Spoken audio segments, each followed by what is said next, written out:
সবাইকে উচ্চ মাধ্যমিক দর্শন ক্লাসে স্বাগত।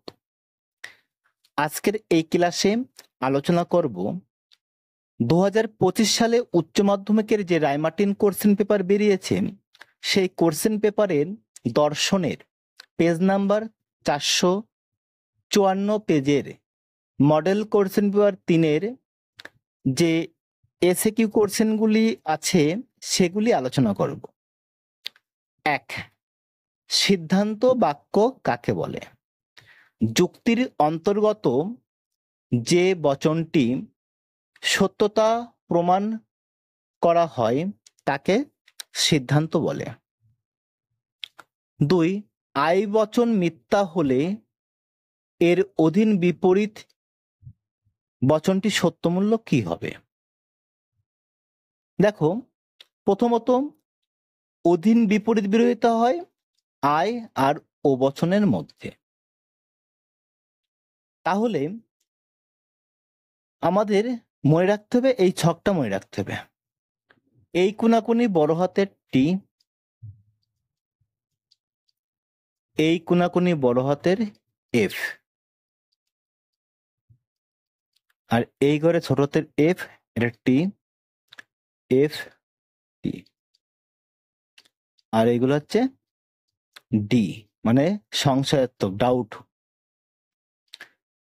এটা হচ্ছে এ বচনের ঘর, এটা ই বচন, এটা আই বচন, আর এটা ও বচন।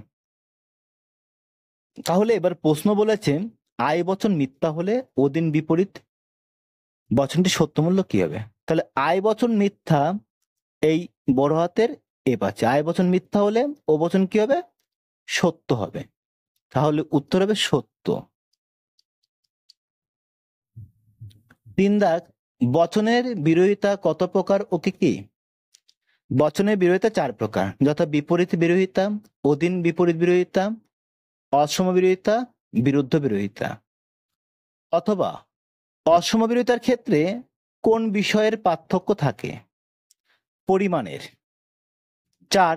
আবর্তন কাকে বলে?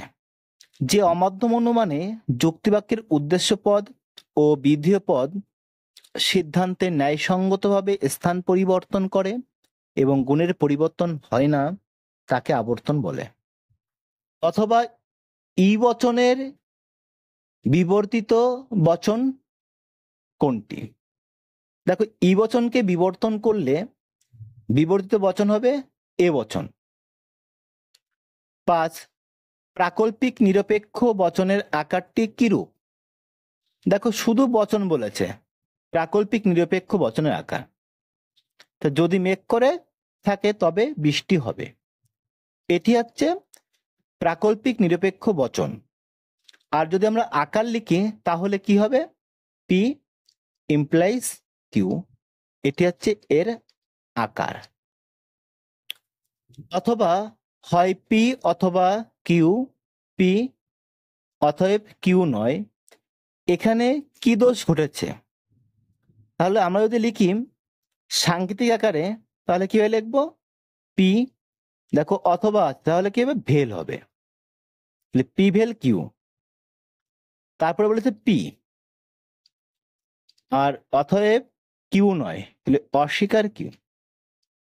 তাহলে এটি হচ্ছে অবৈধ বিকল্প স্বীকারজনিত দোষ। 6 দাগ, বৈকল্পিক নিরপেক্ষ ন্যায়ের সিদ্ধান্তটি কোন বচন হয়? নিরপেক্ষ বচন হয়। 7 দাগ, ই বচনের বলীয় ব্যাখ্যা কি? ই বচনের বলীয় ব্যাখ্যা হলো এসপি ইকুয়াল টু 0। এর অর্থ হলো এসও আছে, পিও আছে, এমন অংশটি শূন্য শ্রেণী। 8 দাগ, ভেনচিত্রে দুটি পরস্পরছেদী বৃত্ত কয়টি শ্রেণীকে নির্দেশ করে? দেখো, 4টি শ্রেণীকে। দেখো, যদি আমরা দুটো বৃত্তকে ছেদ করি, একটা বৃত্ত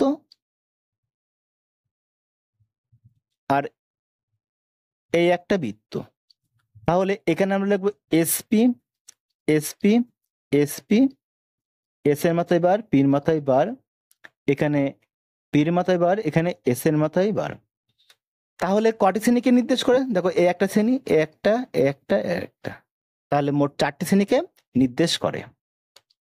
অথবা মানুষ মাত্রই বুদ্ধিমান ভেনচিত্রে প্রকাশ করো। দেখো এটা এ বচন, তাহলে এ বচনের বুলীয় ভাষ্য হবে এস পির মাথায় বার ইকুয়াল টু 0। তাহলে ভেনচিত্র হবে এইরকম, দুটো বৃত্ত হবে, একটা এস বৃত্ত আর একটা পি বৃত্ত। এখানে এস এর মাথায় বার, পির মাথায় বার। দেখো পির মাথায় বার আছে, তাহলে পি বৃত্ত বাদ, এটা কি হবে ছায়াবৃত্ত। মানুষ মাত্রই বুদ্ধিমান এর ভেনচিত্র এটা। 9 দাগ, পি ইমপ্লাইজ কিউ বচনটির সত্য সারণী অঙ্কন করো। দেখো পি ইমপ্লাইজ কিউ এর সত্য সারণী অঙ্কন করতে হবে। তাহলে এখানে বচন গ্রাহক আছে দুটো, তাহলে সারি কটা হবে 4টে। আমি 4টে সারি আঁকবো, 1টা 2টো 3টে 4টে, একটা বেশি আঁকবো।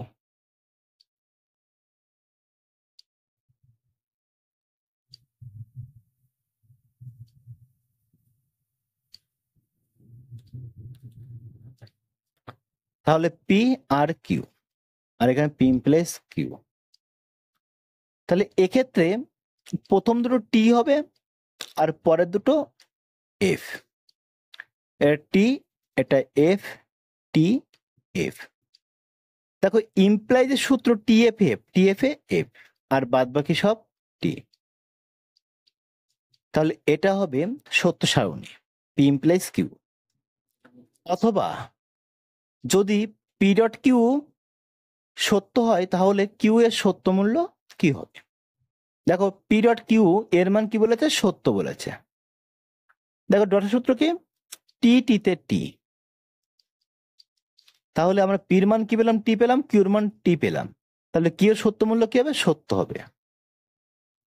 10, একটি দ্বিপ্রাকল্পিক বচন কখন মিথ্যা হয়? দ্বিপ্রাকল্পিক বচন মিথ্যা হবে যদি দুটি অঙ্গবাক্যের সত্য মূল্য ভিন্ন হয়, অর্থাৎ একটি অঙ্গ বাক্য সত্য এবং অন্যটি মিথ্যা হয়, তাহলে তখন কি হবে? দ্বিপ্রাকল্পিক বচন মিথ্যা হবে। 11, উপমা যুক্তি কখন মন্দ উপমা দোষে দুষ্ট হয়? যখন দুটি বিষয়ের সাদৃশ্য নিছকই বাহ্যিক, আকস্মিক, অপ্রাসঙ্গিক এবং কম গুরুত্বপূর্ণ হয় তখন মন্দ উপমা দোষে দুষ্ট হয়। 12, সংশ্লেষক বচন কাকে বলে? যে বচনের বিধি ও উদ্দেশ্যের মধ্যে নিহিত না থেকে নতুন কিছু নির্দেশ করে তা হলো সংশ্লেষক বচন।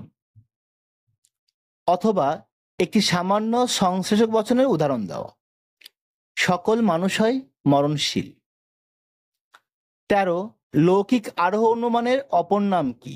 অবৈজ্ঞানিক আরোহ অনুমান বা অপূর্ণ গণনামূলক আরোহ অনুমান। 14, বহুকরণবাদ কাকে বলে? যে মতবাদ অনুসারে একটি কার্য বিভিন্ন সময় বিভিন্ন কারণ দ্বারা উৎপন্ন হয় সেই মতবাদকে বহুকারণবাদ বলে। অথবা কারণ ও শর্তের মধ্যে পার্থক্য কি? কারণ হলো শর্তের সমষ্টি আর শর্ত হলো কারণের অপরিহার্য অংশ। 15, কার্ভেদ রিডের মতে শর্ত কয় প্রকার ও কি কি? কার্ভেদ রিডের মতে শর্ত 2 প্রকার, যথা 1 সদার্থ শর্ত এবং 2 নঙর্থক শর্ত। 16, সদার্থক শর্ত কাকে বলে? যে শর্ত উপস্থিত থাকলে কার্যটি ঘটে তাকে সদার্থক শর্ত বলে। ক্লাসটি ভালো লাগলে লাইক করো, তোমাদের বন্ধুদের শেয়ার করো, আর যারা আমার এই চ্যানেলে নতুন তারা অবশ্যই চ্যানেলটিকে সাবস্ক্রাইব করো। আবার দেখা হবে পরের ক্লাসে। সে পর্যন্ত সবাই ভালো ও সুস্থ থেকো।